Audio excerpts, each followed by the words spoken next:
जब सत्ता का नशा सर चढ़ जाए तो इंसान भूल जाता है कि सामने खड़ी मामूली बुढ़िया किसकी मां हो सकती है। इंस्पेक्टर दिग्विजय ने संतरों की टोकरी गिराकर शेरनी को ललकारा था। अब न वर्दी बचेगी न रसूख, क्योंकि अब कलेक्टर बेटी खुद इंसाफ करने निकलेगी। तो दोस्तों, पूरी सच्चाई जानने के लिए वीडियो को अंत तक देखें और वीडियो को बिल्कुल भी स्किप मत करना। और अगर कहानी आपको सही लगे तो वीडियो को लाइक और चैनल को सब्सक्राइब जरूर करना। तो चलिए बिना देरी के वीडियो को शुरू करते हैं। बस्ती के पुराने चौक पर, जहां धूल और शोर का बसेरा था, कस्तूरीबाई अपनी छोटी सी बांस की टोकरी लिए बैठी रहती थीं। उनकी टोकरी में ताजा और रसीले संतरे सजे होते। लोग अक्सर पूछते, अम्मा, घर में कौन कौन है? वो गर्व से मुस्कुराकर कहती, एक बेटी सीमा पर तैनात जांबाज फौजी है और छोटी वाली जिले की कलेक्टर है। उनकी बड़ी बेटी मेजर अंजलि देश की रक्षा में पहाड़ों पर तैनात थी और छोटी बेटी ईशा अवस्थी शहर की डिस्ट्रिक्ट मजिस्ट्रेट यानी डीएम थी। कस्तूरीबाई को अपनी बेटियों की कामयाबी पर नाज तो था, पर वो सादगी पसंद थीं। वो नहीं चाहती थीं कि उनकी पहचान बेटियों के रसूख से हो। दिन अपनी रफ्तार से बीत रहे थे। एक दोपहर, जब धूप थोड़ी मध्यम थी और बाजार में भीड़ कम थी, तभी एक काले रंग की बुलेट मोटरसाइकिल तेज आवाज करती हुई रुकी। उस पर से इंस्पेक्टर दिग्विजय सिंह उतरा, जिसकी आंखों में सत्ता का अहंकार साफ झलकता था। उसने रौब झाड़ते हुए टोकरी से एक संतरा उठाया, उसे छीलकर चखा और मुंह बिगाड़ते हुए चिल्लाया, बुढ़िया, ये क्या सड़ा हुआ माल बेच रही है? इतना खट्टा संतरा खिलाकर लोगों को बीमार करेगी। कस्तूरीबाई ने हाथ जोड़कर नम्रता से कहा, साहब, आज सुबह ही बागीचे से आए हैं, बहुत मीठे हैं। दिग्विजय सिंह ने दहाड़ते हुए कहा, मुझे सिखाएगी? इसके लिए एक कौड़ी नहीं दूंगा और ये कूड़ा यहां बिकने भी नहीं दूंगा। उसने गुस्से में पैर मारकर टोकरी उलट दी। सुनहरे संतरे गंदी सड़क पर बिखर गए।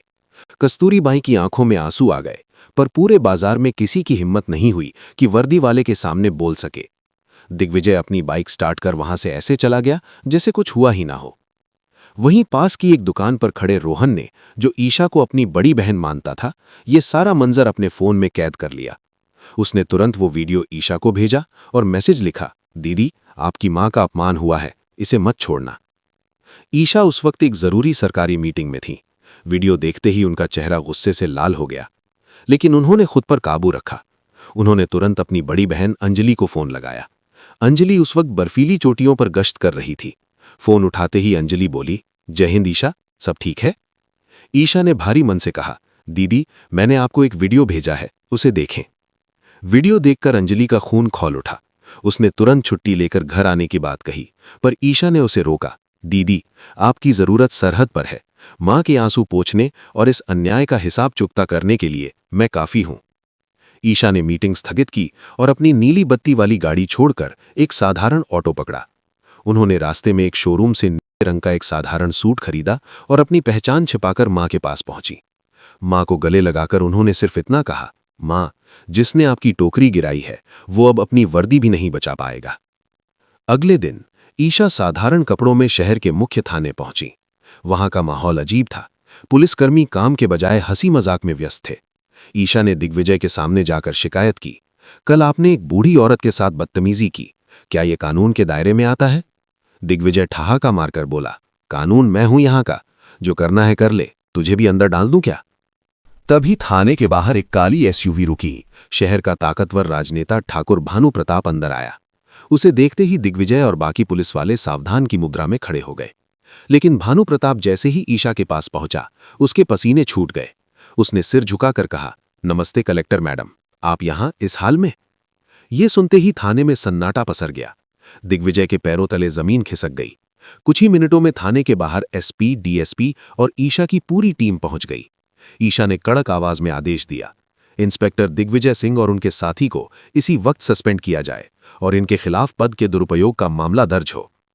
भानु प्रताप ने बीच बचाव करने की कोशिश की, मैडम, एक मामूली फल वाली के लिए इतने बड़े अफसर को सजा?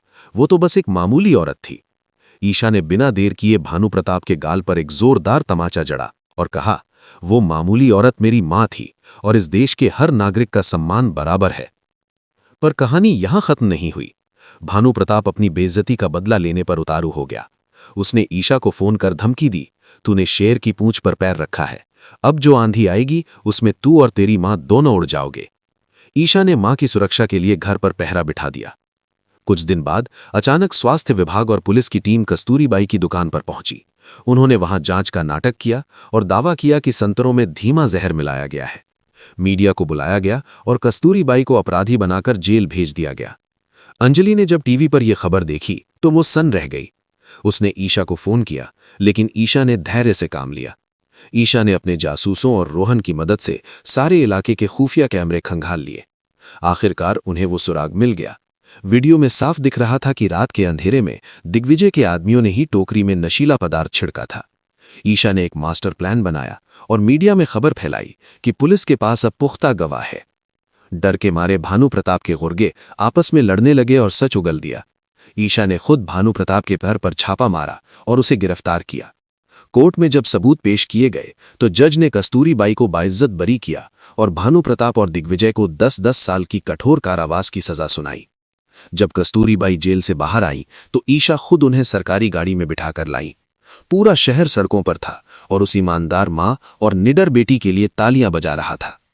कुछ दिनों बाद अंजलि भी घर आ गई। छत पर डूबते सूरज की रोशनी में दोनों बहनें मां के हाथ की चाय पी रही थीं। उन्होंने साबित कर दिया था कि वर्दी और पद सिर्फ सत्ता के लिए नहीं, बल्कि कमजोरों के आंसू पोंछने और न्याय दिलाने के लिए होते हैं। दोस्तों, कैसी लगी आपको ये कहानी? अगर अच्छी लगी हो तो वीडियो को एक लाइक करके चैनल को सब्सक्राइब जरूर कर दें और कमेंट में अपना राय जरूर दें कि इस कहानी के बारे में आप क्या कहना चाहते हैं। तो दोस्तों, चलिए मिलते हैं एक और नई कहानी के साथ। तब तक के लिए धन्यवाद।